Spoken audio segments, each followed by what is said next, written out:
যদি বলি সে সবই তোমারই। Welcome to Kashmir.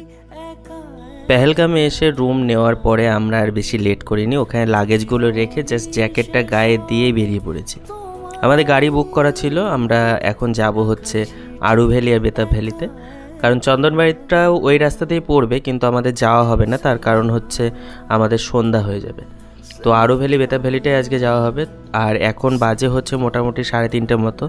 হয়তো বেশিক্ষণ টাইম আমরা কোনো জায়গাতেই স্টে করতে পারবো না, কারণ সন্ধ্যা বেশি হয়ে গেলে পরে যেহেতু পাহাড়ি এলাকা অসুবিধাও হবে। রাত্রিবেলাতে গাড়িতে করে আসা একটু রিস্কি হয়ে যায়, সেই কারণে আমরা কোনো জায়গাতে বেশিক্ষণ স্টে করব না। আর এখানে রাস্তাগুলো দেখো, মানে পাশে পুরো একদম নিচু আর সরু সরু রাস্তা, যে কারণে আমাদের যে ট্র্যাভেলার বুক করা ছিল সেই ট্র্যাভেলার এদিকে আসবে না। এখানে আসতে হলে আমাদেরকে ছোট গাড়ি বুক করতে হতো, তো আগে থেকে আমরা বুক করেছিলাম। তো হোটেলে যাওয়ার সাথে সাথে গাড়ি চলে এসছে, আর গাড়িতে উঠে আমরা এখানে চলেও এসেছি। কারণ এখানে বড় গাড়ি আসতে পারবে না, তার কারণ হচ্ছে একটাই, রাস্তাগুলো খুবই সরু, যেখানে দুটো ছোট গাড়ি ক্রস করতে গেলেও একটু অসুবিধা হয়। এবার যেহেতু ট্র্যাভেলার অনেকটাই বড়, তো ওটা পক্ষে অনেকটাই অসুবিধা হয়ে যেত। আরু ভ্যালির কাছাকাছি আমরা প্রায় পৌঁছে গেছি, আর এখানে দেখো কতটা সুন্দর লাগছে।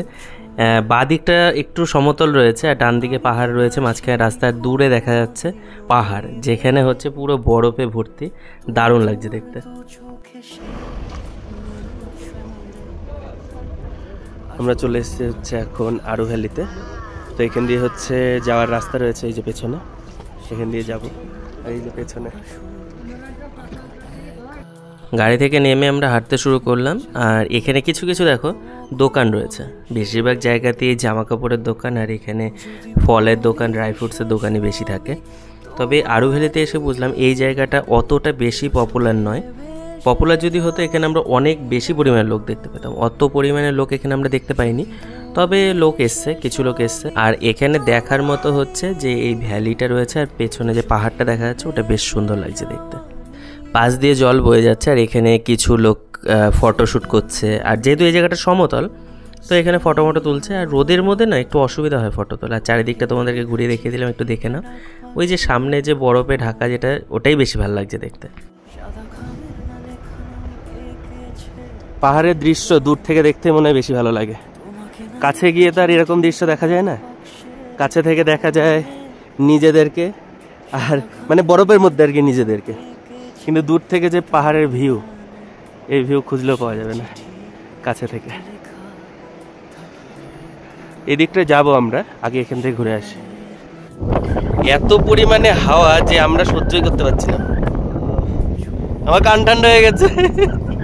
মানে 2-4টে ফটোশ্যুট করতে করতে আমাদের একদম অবস্থা খারাপ। আর পেছনে রোদের জন্য আরো হচ্ছে না। এদিকে এই যে পেছনের ভিউ হচ্ছে এইটা, ভিউ আসছে না, আমি আসিয়ে দিচ্ছি।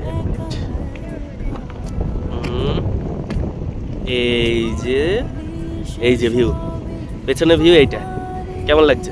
দারুণ লাগছে না? আর আমি যদি আমার ব্ল্যাক ফেসটাকে যদি আমি হোয়াইট করতে যাই, তাহলে পেছনটা তো হোয়াইট, ওটা আরো হোয়াইট হয়ে যাবে। এই যে গ্রিন পিচ, এটা গ্রিন পিচ, এটা এমনি নিছি, ওটা বললাম। এটা কি জিনিস? এটা হচ্ছে কি বলে ব্ল্যাকবেরি। এটা গ্রিন পিচ, এটা ভাঙুন দেখি। আর এটা খেতে ভালো, এটা কি মিষ্টি? মিষ্টি না, এটা খেতে ভালো। এটা ওটাতে একটা মিষ্টি বলি। ওরা এখনো আসেনি। ভাগো ভাগো।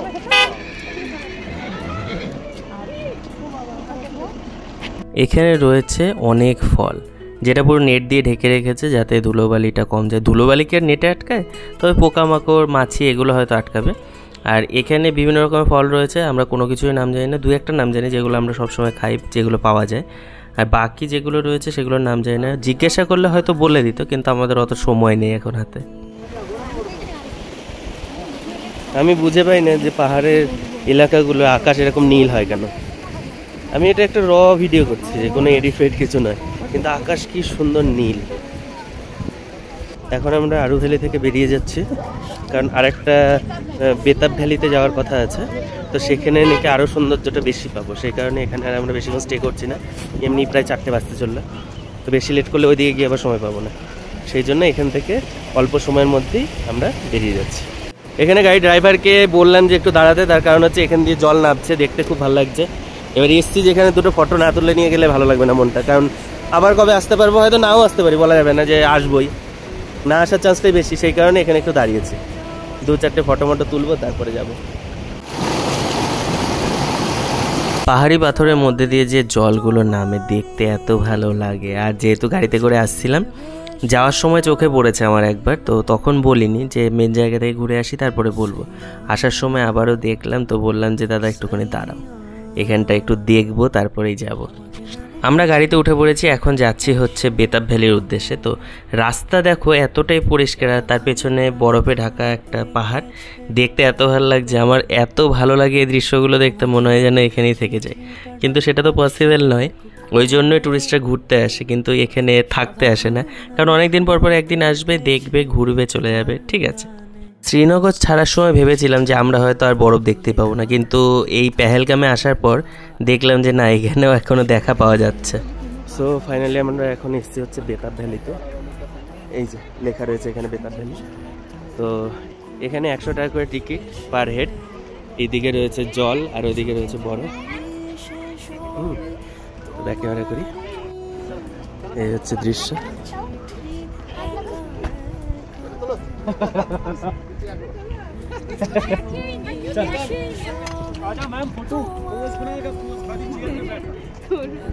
পোজ দিবা?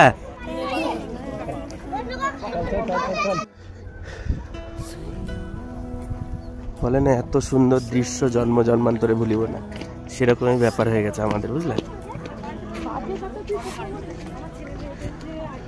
ওখানে লোক কম ছিল, কিন্তু এখানে লোকের পরিমাণটা বেশি, কারণ এটা বেশি সুন্দর যে, সেই জন্য।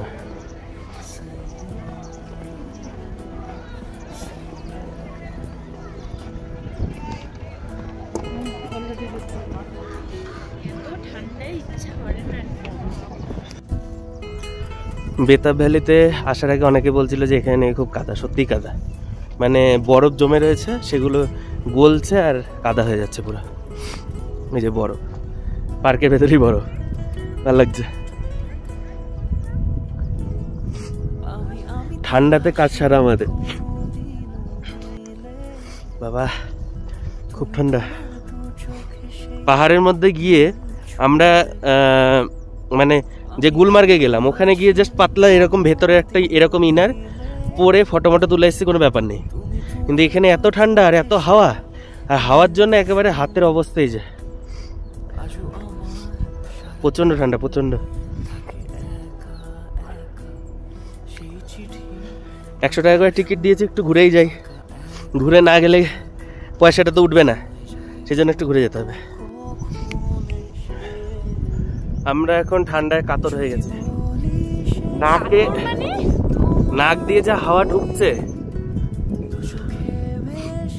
মানে দেখে মনে হচ্ছে না যে বরফে গিয়েও ভিডিও করেছি, সেখানে দেখে মনে হয়েছে না বরফের মধ্যে ঠান্ডা লাগতে পারে, কিন্তু এখানে এত বরফ নেই, যে পেছনে খালি হালকা হালকা বরফ রয়েছে, কিন্তু তাতে যে পরিমাণে ঠান্ডাটা লাগছে একেবারে। এখন মাইনাসে আছে সব, তাই মানে বোঝাই যাচ্ছে, মানে বিকেল 5:30 বাজে আর এখন হচ্ছে মাইনাসে রয়েছে।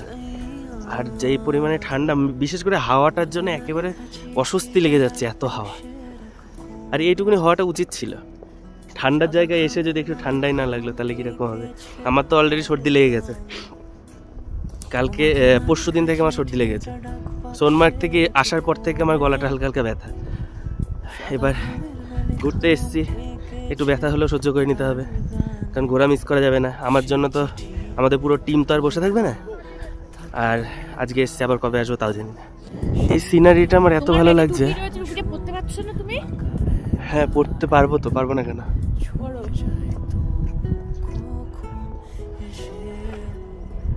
আচ্ছা, আর কেউ চালাচ্ছে না? এখানে আবার রয়েছে হচ্ছে টয় ট্রেন, ছোট্ট। এই বড়রা চাপে, এটা বড়রা চাপতে পারবে? দেখি, টোটোর মতো সিট, একটা মনে হয় দুজনও হবে না, একজন করেই হবে।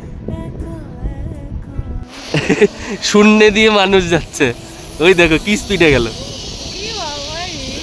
চড়বা চড়বা? না চড়ো চড়ো চড়ো। কেন চড়ো? এই যে সাইকেল, এ মনে ভিডিও করে দেয়।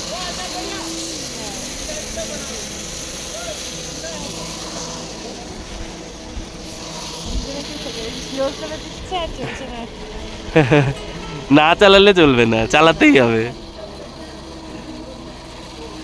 তুমি চড়বা কি? না এই যে এখানে ওপরে চালা করা আছে আর নিচে হচ্ছে আই থিঙ্ক এই নিচটা দিয়ে কাঠমার দেয় আর ওপরে কিছু হয়তো বানায়, সেরকমই করা আছে। আর ওখানে বোতলও পড়ে আছে। আর এই দিকটাতে হচ্ছে বরফ জমে আছে, কিন্তু বরফটা অনেকটাই নোংরা, কারণ গাছে পাতা পড়ছে তো। এখানে সব বড় বড় গাছ রয়েছে। এ দেখো গোল পাথর। আচ্ছা, খণ্ড খণ্ড কি যেন বলে, হ্যাঁ, যে খণ্ড খণ্ড বরফগুলো আমরা দেখলাম সেই বরফ। এই মাঝখান দিয়ে আবার কি এরকম রাস্তা করা কেন? নিচে দেখে হাঁটো। পেছনে বরফ, আমরা কিন্তু পাহাড়ের মধ্যে নই, একটা ভ্যালির মধ্যে রয়েছে, কিন্তু পেছনে সুন্দর বরফ রয়েছে। ক্যামেরার সাথে সাথে লাগছে ঠিকই, কিন্তু এখানে পুরো নোংরা বরফটা, পুরো নোংরা, কারণ লোকে হাঁটাহাঁটি করেছে আর ঘোড়ায় চড়ে সবাই, ঘোড়ার পটি রয়েছে এখানে। তোমাকে বলছি মাফলার খুলতে, তাই তোমার এত কষ্ট।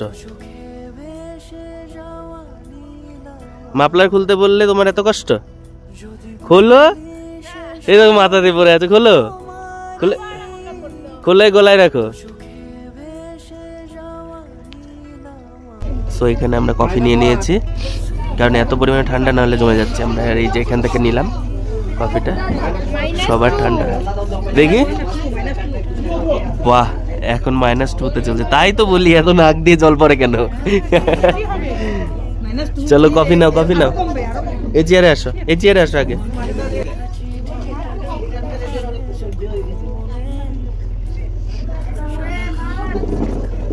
নাও কফি নাও, খেয়ে দেখো তো কেমন।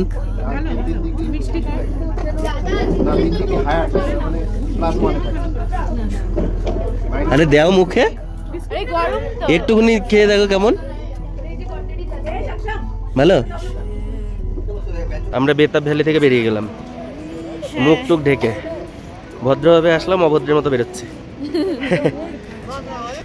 আমরা হোটেলে রিটার্ন আসার পরে সন্ধ্যাবেলা একটু বেরিয়েছিলাম আমাদের এই পেহেলগামের যে রাস্তায় পাশ দিয়ে দোকানগুলো, ওগুলো দেখার জন্য।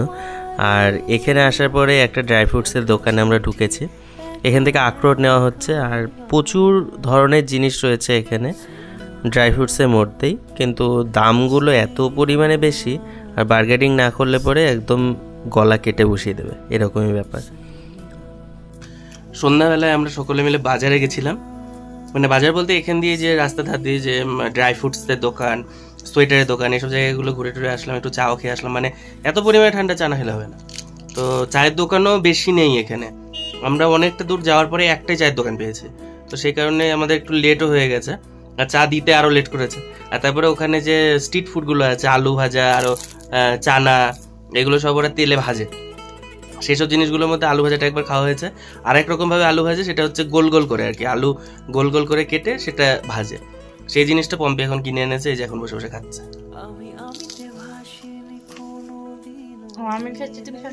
আমি খাইনি, এই যে এখন বসে বসে খাচ্ছে। দেখো একটা আলু ভাজা, মানে বাড়িতে যেরকম গোল করে আলু ভাজা খাওয়া হয় সেই রকমই, শুধু এটা একটু উপরে কি দিয়েছে, এটা মানে বেসন টেসন কিছু হবে, আর লঙ্কার গুঁড়ো। খেতে ভালোই লাগছে, কিন্তু খাওয়াটা খুব একটা সুবিধাজনক জিনিস নয়। পেটের প্রবলেম হলে পরে ঘুরতে এসে যদি পেটের প্রবলেম হয়, তাহলে বুঝতে পারবা কেমন লাগে। আর এত পরিমাণে ঠান্ডা যে আমি পুরো শ্রীনগর ঘুরে আসলাম, আমি কখনো এই দিইনি মাথায়, শুধু আমার একটা কানপট্টিতেই হয়ে গেছে। কিন্তু এখানে এত পরিমাণে ঠান্ডা যে কানপট্টি তো ঠান্ডা মানছেই না। এমনকি এটা 2 পার্ট করে নিয়েছি, এটা চওড়া যথেষ্ট, আমি যেটা পরে আছি এখান থেকে নেওয়া, 2টো পার্ট করে নিয়েছি, তাও ঠান্ডা মনে যাচ্ছে না, এত পরিমাণে ঠান্ডা। আর রুমের মধ্যে তো হিটার মিটার কিছুই নেই, কারণ আগেও যে রুমে ছিলাম সেখানেও রুম হিটার ছিল না, এতটাই পরিমাণে ঠান্ডা। শ্রীনগরে অনেক শান্তিতে ছিলাম, মানে ঠান্ডা ছিল কিন্তু এরকম না, মানে এখানে যে পরিমাণে ঠান্ডা এরকম ঠান্ডা ওখানে ছিল না। মেন কথা এখানে এত পরিমাণে হাওয়া চলে, ওই জন্য ঠান্ডাটা অনেক বেশি। গাছ বেশি বলে হাওয়াটা বেশি। গাছ, এটা একটা গ্রাম, গ্রাম বলে গাছপালা বেশি, আর গাছপালা বেশি বলে হাওয়াটাও বেশি, এই জন্য ঠান্ডাটাও বেশি লাগছে। ঠান্ডার মধ্যেও যে উঠে আবার খেতে আসতে হয়েছে, এটা তো আরও কষ্টের ব্যাপার। আর যেহেতু রাত্রিবেলা রুটি খাই, তো রুটির কথাই বলেছিলাম যে রাতে রুটি খাবো। তো রুটি আর এখানে তরকা কীভাবে বানায় তাও জানি না, আর একটা সবজি দিয়েছে যেটা প্রথমে দিয়েছে। আর আমাদের একদম রুমের বাইরেটাতেই ব্যবস্থা করা আছে বসে খাওয়ার মতো, তো সেখানে সবাই মিলে আমরা বসে পড়েছি। এই যে দিয়েছে একটা সবজি, থালা দিয়েছে, এখনও রুটিটা আসেনি, এক্ষুনি রুটিটা চলেও আসবে। আবার গরম গরম আছে, কোনো অসুবিধা নেই, গরম খাবার ফটাফট খেয়ে নিতে হবে, না ঠান্ডা হয়ে যাবে সব। সবাই দেখি কাঁপছে ঠান্ডায়, বলে আন্না আন্না, বলে ঠান্ডায় খাবেন।